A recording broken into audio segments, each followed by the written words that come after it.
Sagittarius, when it comes to your 2026 horoscope, I'm going to tell you something that I do not typically say.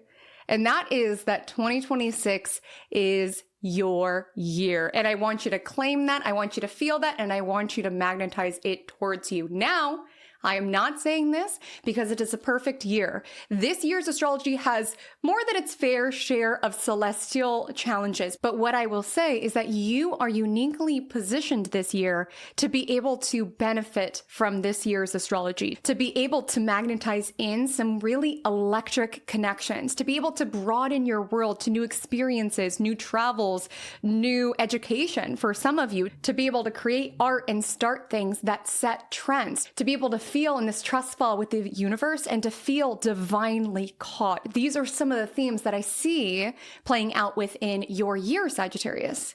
And this year's astrology is an equal balance for you around a relief of some challenging energies and an influx of some prosperous blessings. To start with the relief, Saturn and Neptune are departing Pisces this year, which from a whole sign or solar house perspective leaves an angular house for you, the fourth house, which is around home, foundations. So a lot of you are finally going to feel in the year of 2025 on a bit of solid ground where you could have really had to do the work emotionally. Some of you could have moved. You could have had a lot of really heavy familial themes come up. And now Saturn and Neptune are entering your fellow fire sign, Aries, which connects to your Sagittarius placements by a trine, which is a lot more harmonious than the squares that Saturn and Pisces and Neptune and Pisces were making to your chart. Both of those planets are getting off your back. And now they're working with you in a more harmonious way, benefiting your art, your self-expression, your entrepreneurship, your children, what it is that you birth out into this world. You can create things that have staying power. That is Saturn. You can create things that transport people to a different world. You could work with cameras or create things that are Neptunian, take people into a different world. Another transit that could have taken the wind out of your sails. Yes, even optimistic Sagittarians could have the wind taken out of their sails when it comes to some of this confusing astrology. So for the past year or so, South Node has been in your 10th house. So you could have released a certain career path. You could have been let go from some sort of job, or you could have just found your ambition seemed like it disappeared. There could have been an energy where you just felt like you were not making progress within career, but you also did not really want to. A lot more of your energy could have been honed in on your foundations with North Node in the fourth house, also spending time with Saturn and Neptune. Your ruling planet starts the year in its exaltation of Cancer and ends the year in your fellow fire sign Leo, creating a grand trine with any Sagittarius placements you have in Saturn and Aries. Sagittarius, the cosmic conditions of this year are far from perfect, but you are aligned in such a way that you can really make some magic with it. Call it in, feel it. And I want to highlight, when the year begins, you may not be feeling this quite yet. Saturn still has to leave Pisces. Neptune still has to leave Pisces. If you have late degree Sagittarius placements, you still have one more Saturn square, one more Neptune square.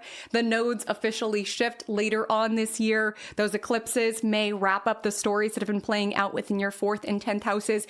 But trust me, Sagittarius, this is a year for bold courage. This is the year for setting down foundations creatively, for projects that could outlive you or at least really impact society at large. This is a year to get out of your comfort zone, to say yes to things, to put yourself out there. Sagittarius, this is a year of magic. And we will talk about in this video how exactly you can make the most of the year, how it is that you can align with the astrology, where it's flowing and going for you, what may feel a little bit more stagnated and blocked. If you are not familiar with me or my cosmic corner of the internet, hi, my name is Haley Comet. I specialize in co-creative astrology. So it's not just about understanding the astrological weather of this year, but understanding how you should prepare. Like essentially planning beach days when it's going to be sunny, bringing an umbrella when you know it's going to be rainy.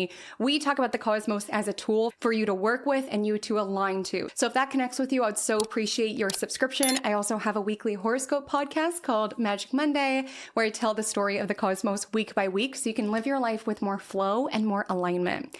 I want to let you know, when I do these horoscopes, I tell the story of your stars from primarily your rising sign. So definitely out of this series, listen to your rising sign, also known as your ascendant sign. That will be your most accurate forecast.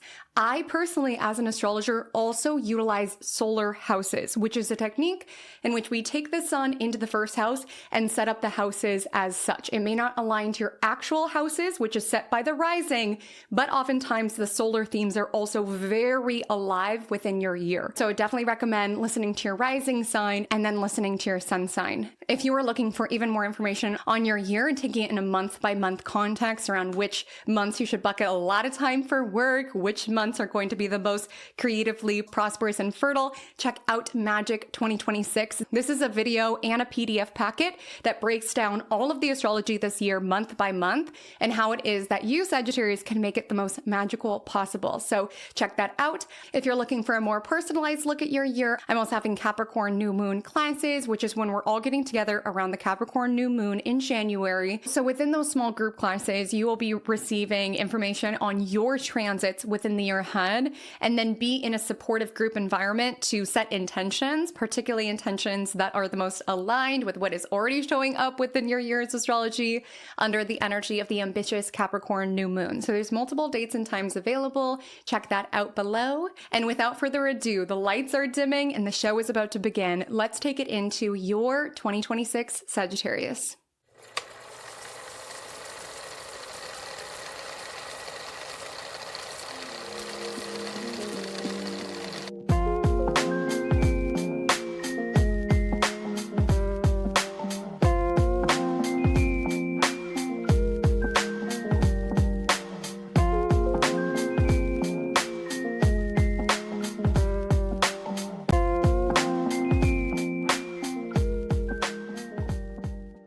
Act 1, setting the scene. Let's talk about the energies that you are bringing with you from 2025 into 2026, or at least where your movie begins. You are going to be in a much different place by the end of 2026, but let's talk about where you are as the curtains rise.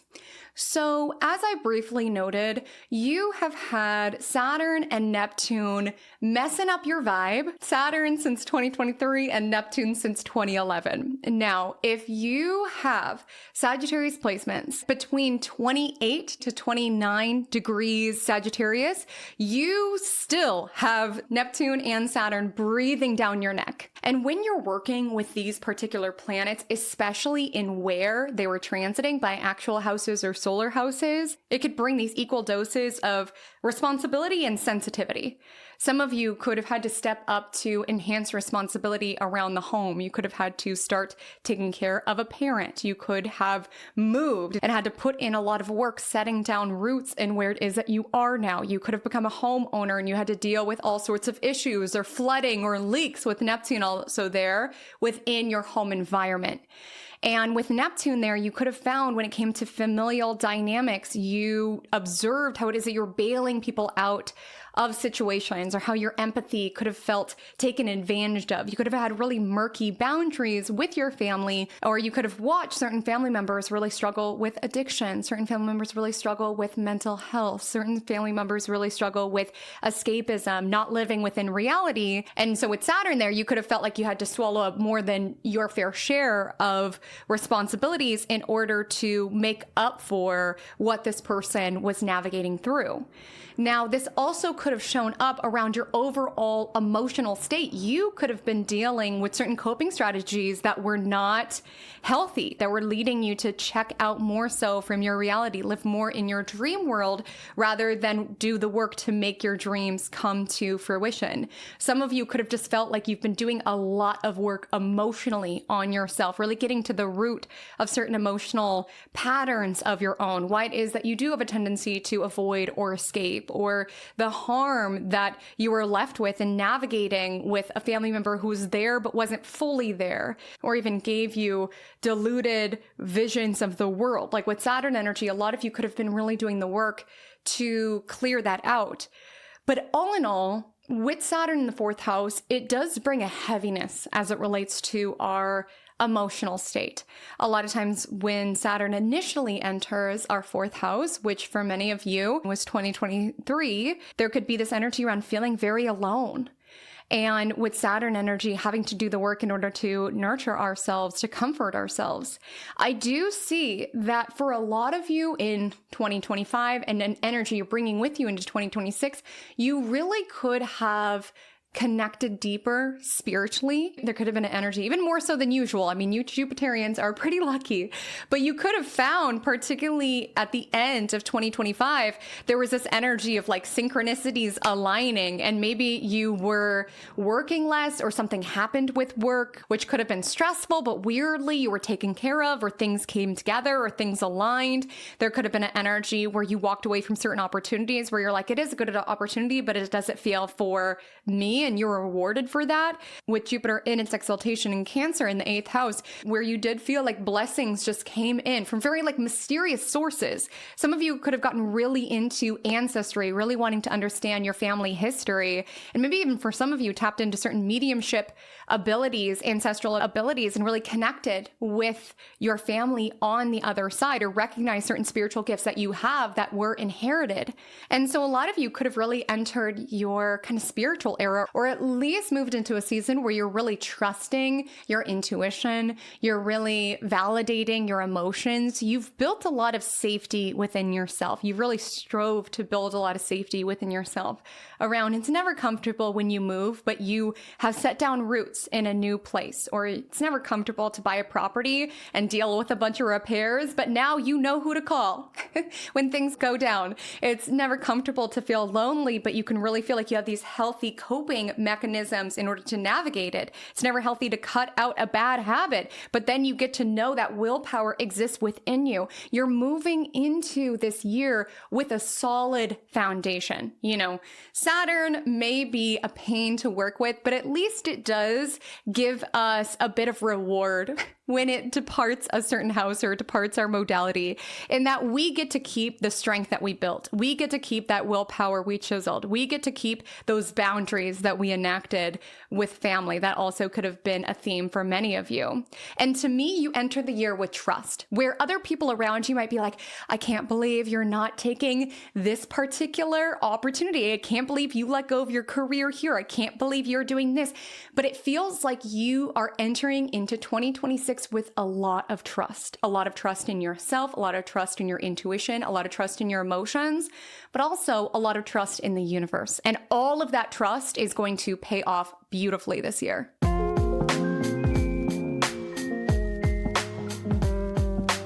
Act 2, the plot twist. This is the part of the movie, the part of your year that you may not expect, you may not have foreseen, which sometimes keeps life a little fun, right? You know, while Saturn and Neptune are leaving your modality, leaving an angular house and actual houses or solar houses, you do have a planet that is entering. And that is that Uranus is entering Gemini, your opposite sign, from April 25th onward. Now, keep in mind, we did get a foreshadow. We got a brief taste of this energy in 2025 from July 7th until November 7th. So even just observing the themes that transpired around that time may signal what this transit will have in store for you, because it's been dabbling back and forth between Gemini and Taurus, and now it moves into Gemini, thus your 7th house, until 2033. So it's time to get comfy with Uranus. Uranus is the planet of the unexpected. It's the planet of the plot twist. It's the planet of spontaneity. And this is impacting the sector of your chart that governs one-to-one connections and relationships. So a lot of you, either this year or throughout the course of this transit, could enter into some partnership that feels utterly novel, like a departure of the sort of relationships you've had before, something or someone who's very outside of your typical type.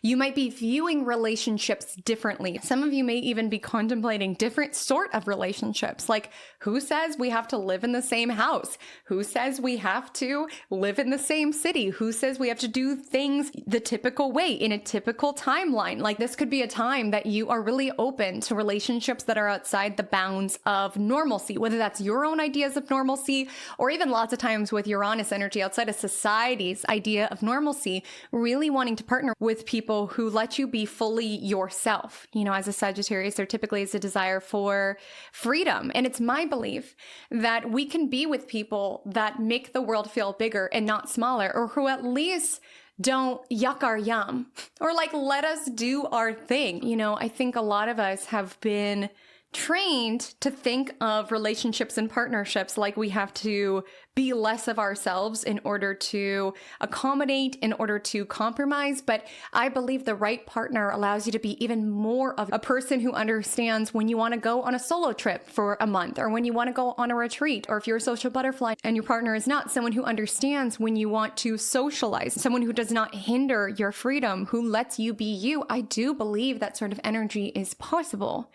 And with the energy of Uranus in 7th house, it's really like that is the standard. And, you know, when we are in a relationship, there are times that we make certain sacrifices, but you should not be the sacrifice.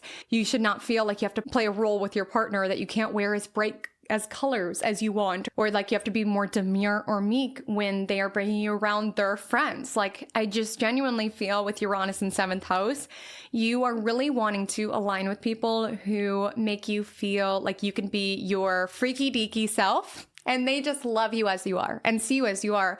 And that unconditional acceptance does feel like something that may be offered both ways, you know, because this person suspends all judgment of you and lets you be your own person. You also do the same for them. I mean, some of you may get into a relationship with someone who is extremely Uranian, a scientist, an anarchist, someone who rebels, someone who is different than your typical type, someone that many people might be like, you're with who? But Uranus energy is really around come as you are, be as you are sort of energy, which is impacting your relationships. Now, when it comes to this energy, if you are already in a committed relationship, Uranus energy could electrify the union. And let's get into what may be expected. So for some of you, if your relationship is solid, this is someone who is part of your life path, you feel fully yourself around them, Uranus energy could breathe a little bit of spontaneity into the relationship, doing new things, maybe learning something new together with Uranus and Gemini, taking some sort of class together, joining some sort of like pickleball league or like some sort of social league or something like that in order to electrify the connection. You know, if you've been with someone for a long time, it's natural for things to reach a lull. And with Uranus energy, there could be an energy around, let's get curious about each other again. Let's get like mentally stimulated about each other again. This can be a time if you feel like you have to diminish who it is that you are, you could feel this profound desire for independence. You're wanting to do your own thing. You're wanting to be your own person. You're wanting to march to the beat of your own drum. And you may find that that's not something that is available to you within your present connection. And you may decide to change course. You know, Uranus is the planet of the unexpected. So there may be either an internal decision or just outer circumstances that make it very clear, this is not my person. I don't feel myself around this person and I'm changing course. Now, sometimes our partner goes through a midlife crisis or goes through something where they're acting bizarrely. You know, they are freaking out about their age and they want to go buy a sports car and they want to go do this. Like Uranus energy could also be your partner like rebelling in a sense. And for some individuals, I'm not at all suggesting that this is all of you, may find that your partner in this effort to find themselves, they do decide to sever the relationship, detach from the relationship, perhaps in a very shocking manner. Like Uranus is the planet of electricity. Yes, electricity could be that chemical reaction, that chemistry, but electricity can also shock. It can also hurt. It could also start a fire. So that may be the case for some of you. Another arena that may go through some shifts is how it is that you connect to the general public or other people altogether. You could really be meeting a lot of people who are very electric at this time. You could be really drawn to people around they're different, their minds, they see the world differently, and you could be really wanting stimulation from how it is that you connect to others. You may have random connections drop into your world and then drop out. You know, Uranus is sudden, like it's like a bolt of lightning. It's there and then it's not. And sometimes there's certain connections who come into our world who electrify a new perspective, or we make something that's like lightning in a bottle with that person. I do see a major focus on creative expression with the 5th house energy. We'll get more into that in a moment. But some of you could partner with people or collaborate with people where it's like, it's a hit, just right place, right time. And we just created something. And you can't bottle that sort of chemistry, you also sometimes can't sustain that sort of chemistry. And so the encouragement this year is to bring the energy of trust that you have been cultivating, but also with Uranus energy, it's just really important to be open to new connections, put yourself out there, network, collaborate, pitch your strange ideas, listen to other people's strange ideas. But with Uranus energy, it's important not to hold people too closely or expect everybody to come with you into the next season of your life, or everyone to be your best friend forever, or things like that. I don't mean for that to sound harsh. I don't mean for that to sound cold.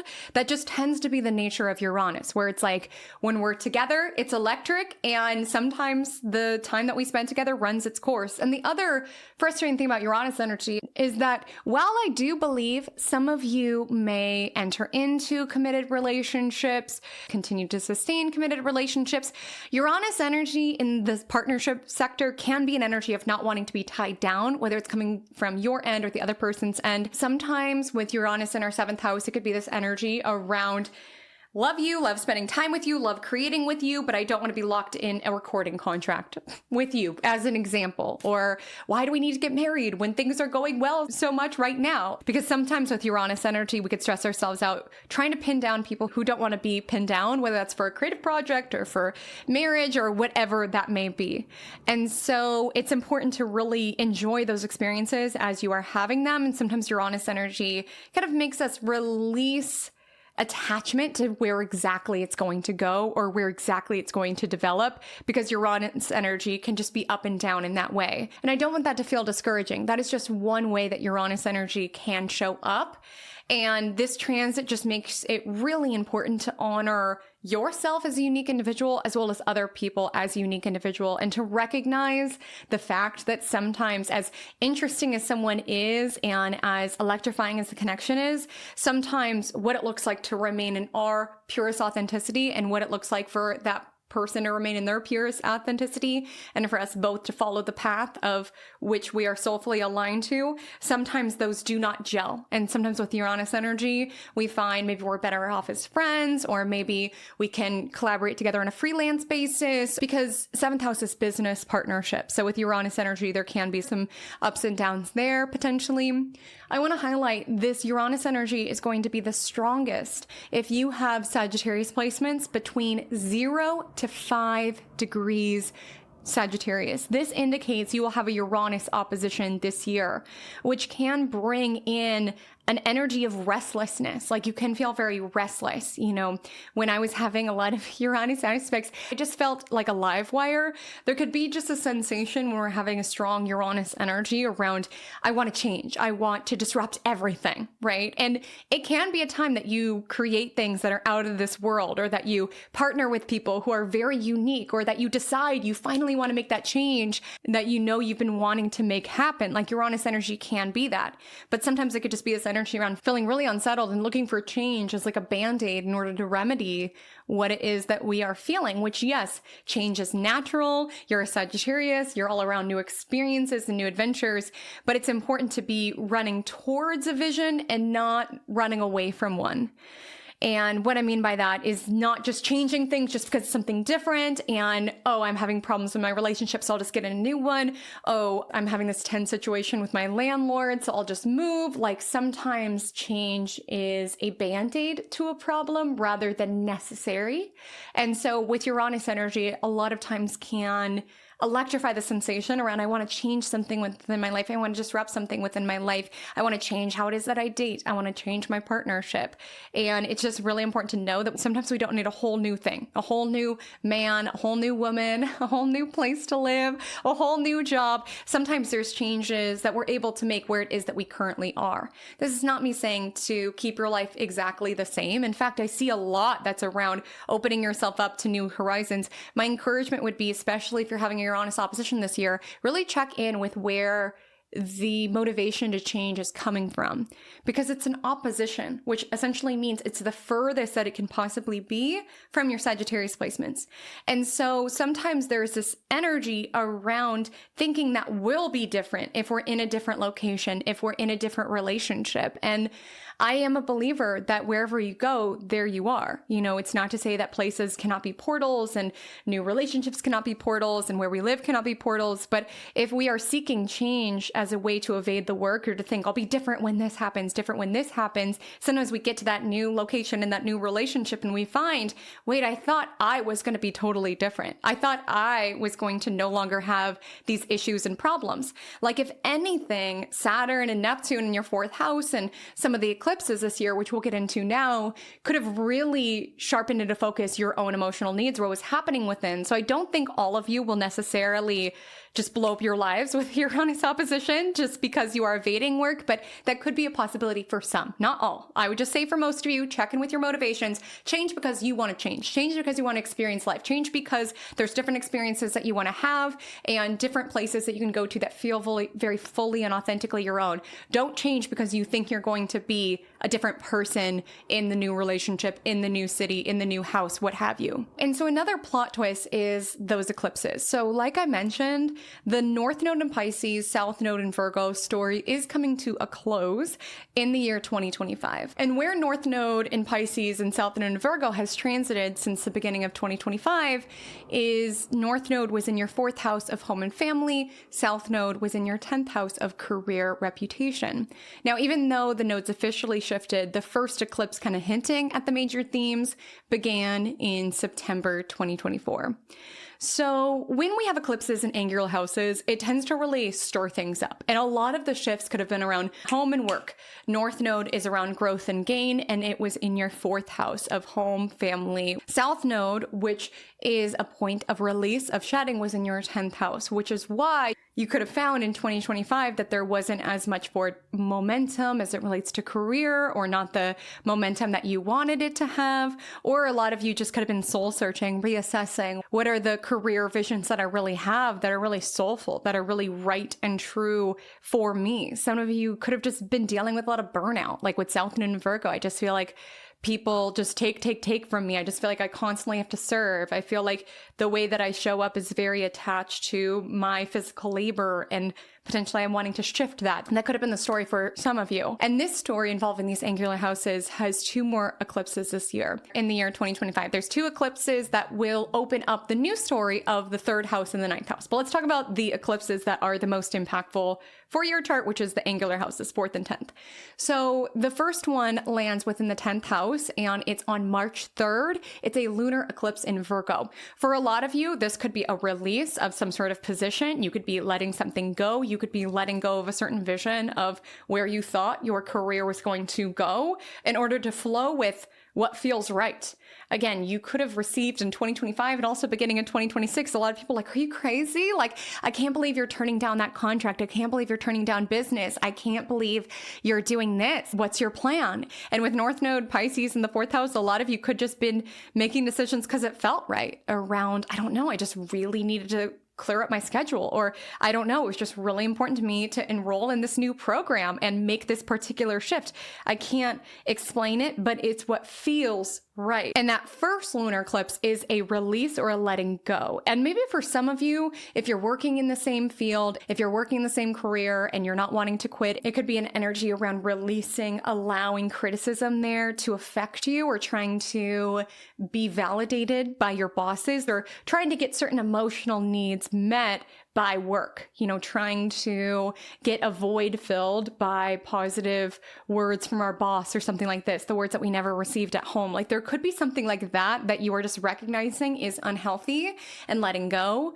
Some of you could be letting go of being like a workaholic, or letting go of this energy around working more than you want to. Like a lot of you are recognizing, Jupiter starts off the year in your 8th house. Like life is short. I don't want to work to the bone. Like some of you could break up with working as hard. Now, not to put any fear out there, sometimes this can indicate being let go or having a career path that we thought was for us ripped away. And If this provides any consolation, truly, if something ends around an eclipse, it is fated, it is meant to be. And I know how destabilizing it can be when we lose a job, when we lose position, when our security is threatened, when our stability is disrupted.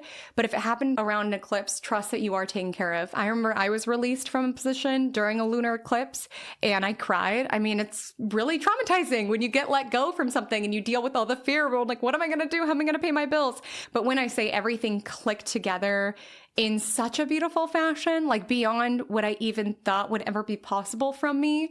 And after, I cried about it, I got myself together because I was like, wait, this is happening on an eclipse. Like, this is not happening to me, it's happening for me. And if it was not taken from me in such a forcible, dramatic manner, I probably would still be doing that. And I would not be doing what it is that I do now, which I fully believe is my passion. And I think a lot of you are doing something that is your passion this year. We'll get into it, but I definitely see that within the cosmos. So if there's an energy where you've been building up something on the side, you've been freelancing, you've been working on making money from your creative expression or something like this, and then something happens with your career, it may be the universe just telling you it's time to prioritize these other projects, or there could be some sort of educational opportunity for you to career pivot altogether. So it's important to trust the universe. If you have Sagittarius placements between 7 to 17 degrees, that lunar eclipse in March 2026 may be more impactful for you. And then the next eclipse, which finishes off this North Node in Pisces, South Node in Virgo story, lands in August. And this is a lunar eclipse in Pisces. It lights up the 4th house. So there could be certain ahas, epiphanies that come in, intuitive downloads of awareness around this is what I want to do. This is what feels right. I'm following my intuition. There could be an energy at this time where you are really following your intuition. You are really following the signs and synchronicities. There could be certain experiences within your family that requires more compassion, more empathy around this particular eclipse. Sometimes eclipses can make things a little chaotic, but what's really important with lunar eclipse in Pisces is come back to your own personal faith, your own intuition. I do feel like a lot of you have been very led by that, guided by that, especially as of late, and know that as disruptive as it may feel, this too shall pass. Some of you could be incredibly sensitive at this time. Some of you may have certain fated changes around your home at this time. You get your dream home. You are forced to move from where it is that you've been living, which is uncomfortable, but you sign the ideal home on the same day. Like, when things happen during eclipses, you got to let the universe cook. Like, it really is happening purposefully. And that's not to say that it's not shocking and disruptive when something happens with your residence.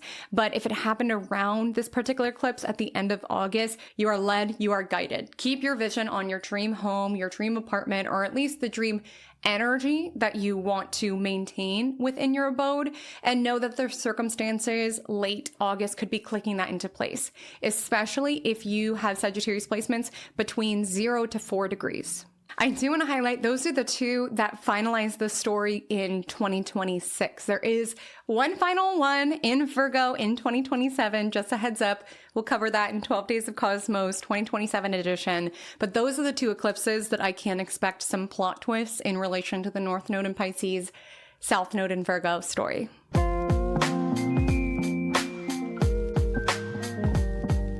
Act 3, character development. How it is that you are evolving and growing as a soul, told through the lens of your ruling planet. So as I noted, your ruling planet has been transiting Cancer, which is its position of exaltation.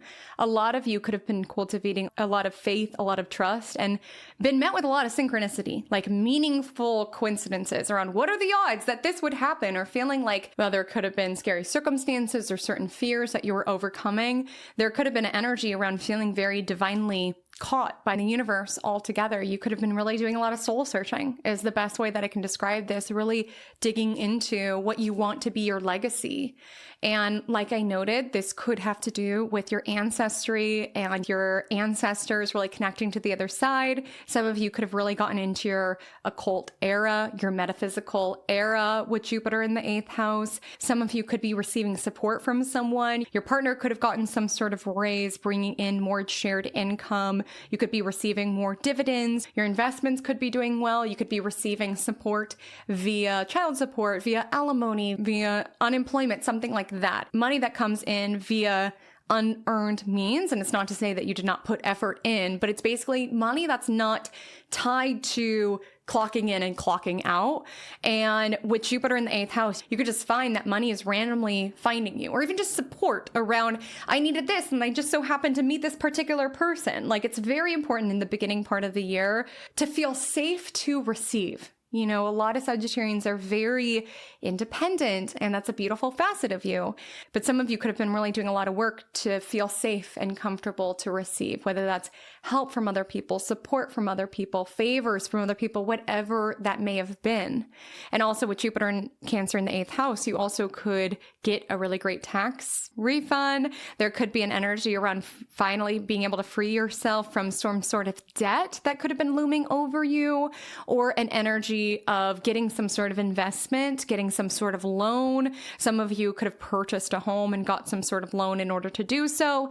That is where the story begins with your ruler in Cancer. But all in all, there's a strong energy of intuition, really trusting your inner guidance, really paying attention to your foundations, not wanting to build anything externally that will not lead to the emotions you are wanting to feel internally.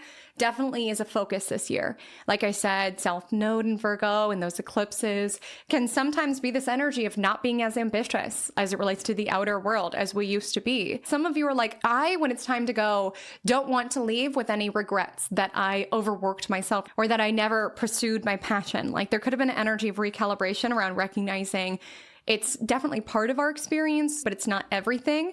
And with Jupiter in Cancer, there's like a strong energy of that quote, you know, the root of all ambition is to be happy at home. And not just in our physical abode, which, as we noted, was a focus with the North Node. That rhymes. But also within our soul, feeling at peace with who we are, how we are living our life, the way that we are living it, and wanting to prioritize spending this experience doing the things that really matter to you. Because 8th house is around what really matters to us and matters to our soul. And you could have really found last year, beginning of this year, that you've been really listening to your body, listening to your cycles, listening to your rhythms, listening to the cues that come from within. And really trusting if it's a heck no, it's a heck no. If it's a heck yes, it's a heck yes. Like, really trusting your instincts and recognizing with time, like, oh, I'm so glad I got that bad vibe and didn't go to that party, or I'm so glad I said no to that particular collaboration, whatever it may be. You could have found that you were getting guidance or wisdom from mysterious places. And again, 8th house does bring in themes of ancestors or the other side. So some of you could have been receiving wisdom from them or just been digging into understanding that. And 8th house is the house of debt, as we briefly noted, but it's also where it is that we feel indebted. And so some of you with Jupiter in Cancer, you were digging into the ancestry not to just better understand your roots, but to break certain patterns, to free you and your family line from certain patterns around, this is something that I inherited. This is debt that I'm carrying. That's like my family's debt that I am not taking with me. Like, that could have been something that was a focus of yours. From June 29th onward into the rest of the year, Jupiter, your ruling planet, and thus you as the character, will move into Leo. And this is very heart-centered energy. It's very creative. It's very confident. So you could find that there's this energy around wanting to be more in the spotlight. Jupiter in Cancer could have really made you honor your own fluctuations when it is that you want to be out in the world and when it is that you want to withdraw. Again, Jupiter was in the sign of the moon, which is sometimes full and sometimes noon. And it's just trust in when the vibes are off, the vibes are off, with it being the luminary of intuition. Sun is very consistent. It rises and sets at a very consistent time. And I do see, especially with Uranus leaving your 6th house, like, a lot of you are going to be able to be very consistent with your art, with your scheduling, with your work from this year onward, particularly towards the end of the year. And with Jupiter and Leo, particularly consistent as it relates to your leadership, as it relates to your creative expression, as it relates to your learning, because Jupiter will enter into your 9th house and your ruling planet is entering a fellow fire sign. So it's going to trine any Sagittarius placements that you have between 0 to 27, which essentially brings luck, expansion, alignment, blessings. And particularly blessings when you get out of your comfort zone, when you travel somewhere new, when you enroll in that master's program, when you go to the retreat. You know, you have been doing a lot of soul searching, but it feels like the sort of soul searching that you're doing in 2026 is less dark night of soul that could have been part at the 4th and 8th house energy, and more so around, okay, I went deep, and now I want to explore wide. Like, I want to go experience life. I want to say yes. I want to cultivate adventure. I want to find God. Like, there just could be an energy around not necessarily the soul searching that you do, like within your own psyche or within the depths of your emotions, but the sort of soul searching around getting out in the world, expanding your horizons. Some of you could be enrolling in academia, in higher education. I do see there's an interesting story between your ruling planet and the South Node. The two get together in November. And around that time, you know, South Node is very spiritual. There can be an energy around letting go of things that you used to believe in. So maybe if you used to align with a certain religion, you may be letting that go, but feeling more space because you let that go. There could be an energy around going on certain soul quests, or even just like feeling very one with the universe, like dissolved with all of consciousness, which can be very transformative, but it also can be very destabilizing around like, who am I? I genuinely don't feel like it's coming in on like this crushing, like existential way. I just feel like this energy, Uranus in your modality, you're wanting to play with how it is that you show up within this experience. I feel like some of you may feel very restless this year around wanting to try new things and travel new places and try on different ways of dressing and expressing yourself. And I would really encourage you to do that. I just feel like with Jupiter on South Node, there could be this energy around, this is how I've always been. And now a new version of myself is alive. Or I used to always be like this within relationships, and now it's something so different. Or I used to always want this, and now my path is taking me a different direction. I used to always believe in this religion, and now I'm questioning it. Like, sometimes when there's certain things that we felt like we knew about ourselves and those things change, it can be very like, what is going on? But I do feel that a lot of you are really feeling the sense of being very connected to the universe and feeling very held by the universe. And particularly towards the end of the year with Jupiter in your fellow fire sign, it's a time to adventure, explore. At the end of August, Jupiter in Leo will trine Saturn in Aries, which may even create a grand trine with your Sagittarius placement, if you have Sagittarius placements around 13 degrees or so. And this is essentially going to be a time of confidence, and not just confidence that you feel, but confidence that you can back up, because Saturn energy is very steady. It's very solid. I see some of you are showing up for your creative expression in ways that are very consistent with Saturn in the 5th house. Some of you could become parents. We'll talk about it, but you could become parents, and that could require you to be very steady and very consistent with showing up for them, while also honoring and nourishing your own passions. There could be an energy around really taking your creative expression seriously, taking a hobby seriously, and putting it out there from that space of confidence around not just having this talent, but also having the discipline in order to chisel it to make it the best that it can be. And so end of August could be a time of things coming together, like alignment. Some of you could publish a book. You could have some sort of traveling opportunity for your art, for your creative expression, for your business. You could have some sort of educational opportunity that helps you advance and grow as an artist, as a creative, as a spiritualist, something like this. And an interesting part of your character development is I do see towards the end of the year, you could be releasing something tied to how you used to be.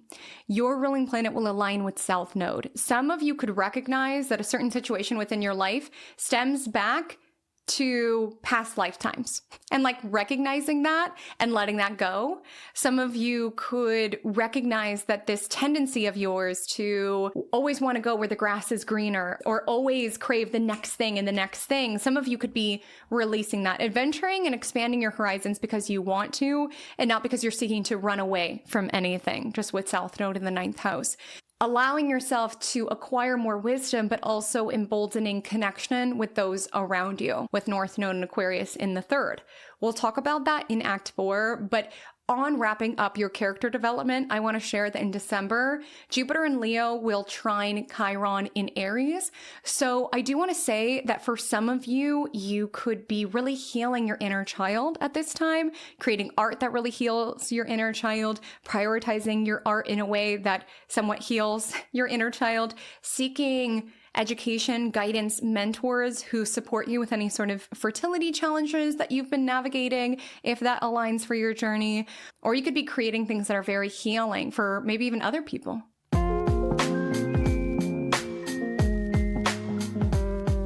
Act 4, supporting characters. What the other planets that we have not discussed are up to this year.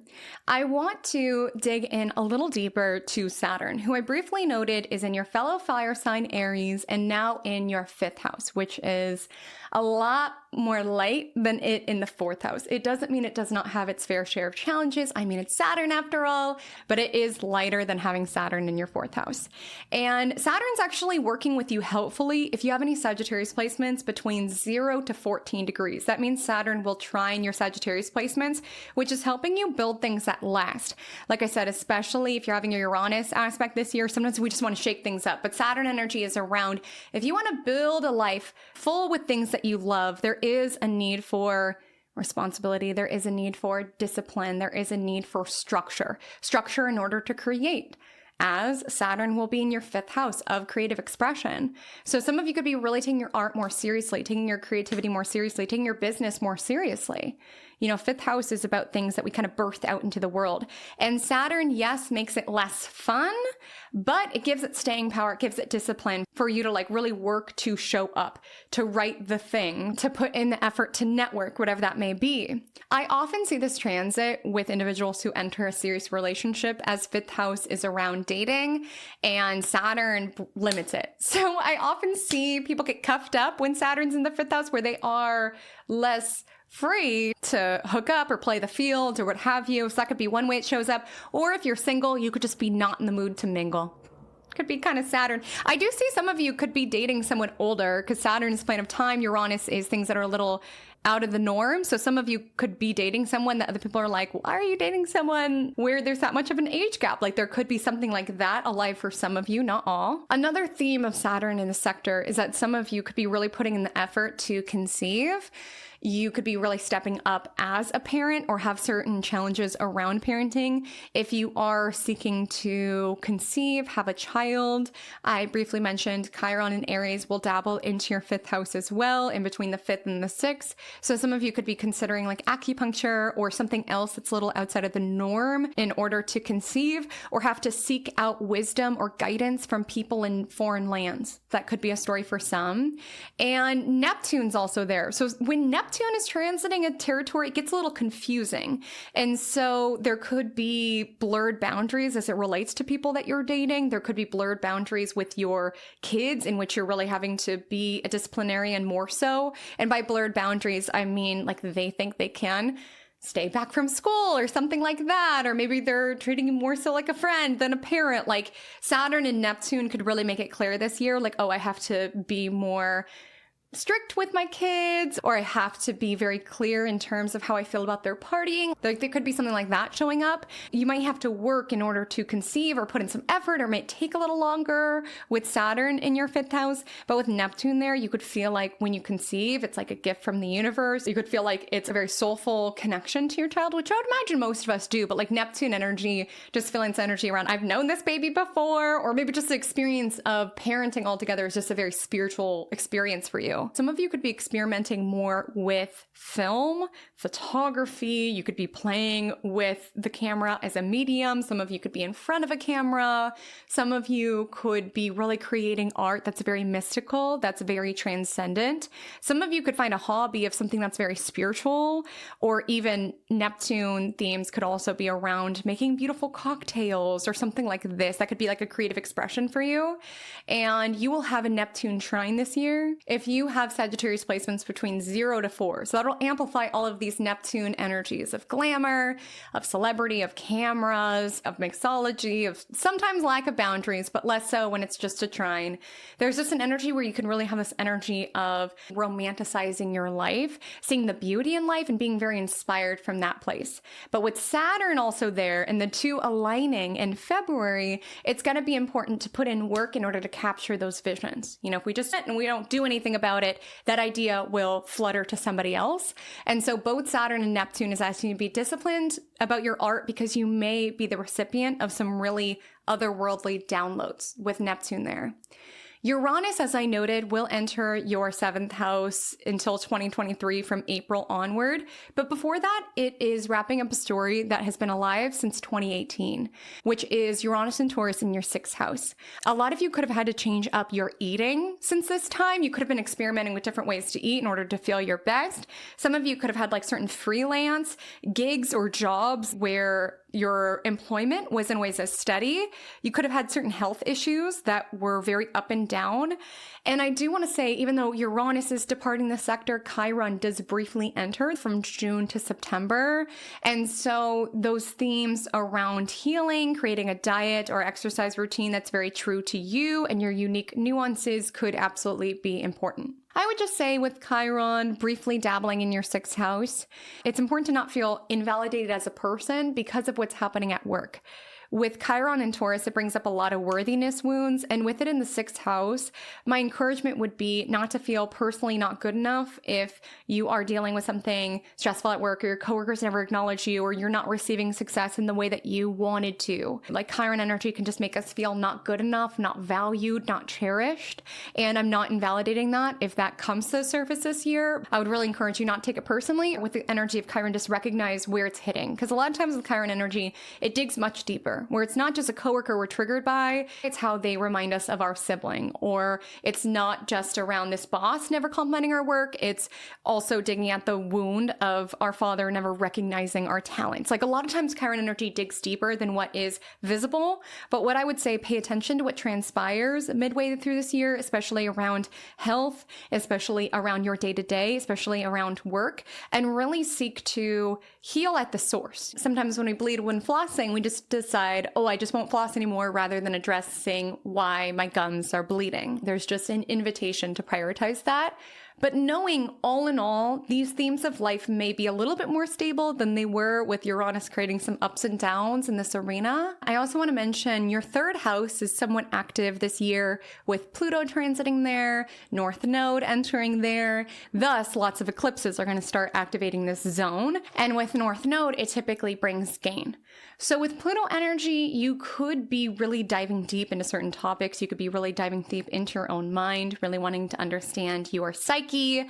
Also, with Pluto in 3rd house, you could be radically renovating your social media style, your marketing, your sales tactics, even if you work in sales. With North Node, you are encouraged to prioritize all of these matters. I mean, with this energy, your 5th house and your 7th house all active, this is a really beneficial year to be putting yourself out there online, really be shaking up different ways that you want to reach people, find people. And with North Node, Aquarius in 3rd house, embracing different technologies. If a social media app comes out with a new format or a new tool, utilize it. Express yourself in different ways. You could accidentally start a trend. That's what I'm seeing. And South Node will be in your 9th house, which, like we said, is a focus. So there's an energy around acquiring wisdom with your ruling planet in the 9th house, but also remembering to share messages as you find it. You know, 9th house can be faraway lands and collegiate libraries, these places that we acquire wisdom. 3rd house is around tweeting it out to the world, sharing it to the world. And so I just see some of you could be acquiring wisdom and knowledge in order to share it. Or there could be an energy around going on trips, but remembering to communicate with people and connect with people. You know, sometimes when we're solo traveling, or we go on retreats, or we are in a certain program, we are there to experience and explore, but sometimes we can be in our own energy. Like, think of a collegiate library. Like, yes, we're receiving wisdom, but a lot of times we're studying alone. And with North Node, 3rd house, it's around remembering to connect with those around you, remembering to find the knowledge in your own backyard, find find the inspiration in your own backyard. That yes, travel, experience life with your ruling planet in the 9th house, but also don't discount the amount of profound, even transformative conversations that you can have with a neighbor, or even just remembering to connect with other people rather than staying in your own bubble. If you are traveling, could also be a focus. And the eclipse on February 17th could preview some of those themes where it is that you are sharing your truth, even if other people disagree with it. You know, Pluto is also in the sector, and sometimes Pluto is very polarizing. We have different perspectives than other people, but it's knowing that if you are for everyone, you're for no one. Like, I really feel like, yes, it's time to market and create and put yourself out there, but do it authentically, especially with Uranus in the 7th house. People can really sense and feel when someone is inauthentic, and you being your authentic self will create some haters because it's just impossible to be for everybody, especially if you're being your own authentic self.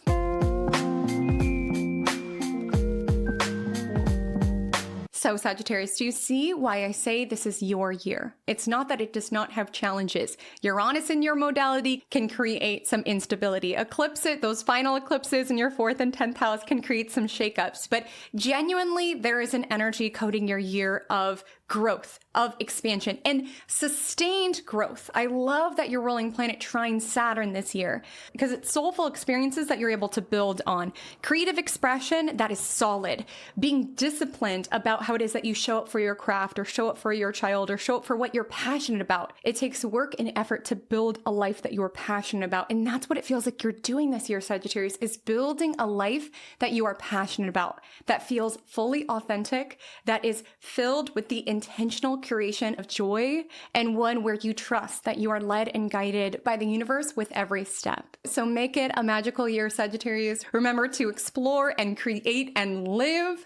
If you are looking for a month-by-month look at this year, the major retrogrades, where they are aspecting your chart, the major transits month to month, which months are the most poppin' for creativity and friendship and all of the things, make sure to check out my Magic 2026 month-by-month guide that comes with a PDF that breaks down the planetary movement every single month of 2026, along with a video of me talking you through it the entire year with timestamps, so you don't have to listen to it all at once. It's there as you walk through the year. You can also join me in our Magic 2026 group classes around the Capricorn new moon in January 2026. There are a few dates and times available, and within that offering, we will be looking at your chart, your own transits, and setting intentions as a collective of what is the most likely to be prosperous within the year ahead. So check that out if that feels to be alignment. It was so wonderful hanging out with you, Sagittarius. It always is. If you like the vibes around here, make sure to subscribe. I have a weekly astrology podcast called Magic Monday, where we break down the astrology every single week. Yes, I'm here in my little cosmic corner of the internet every single week.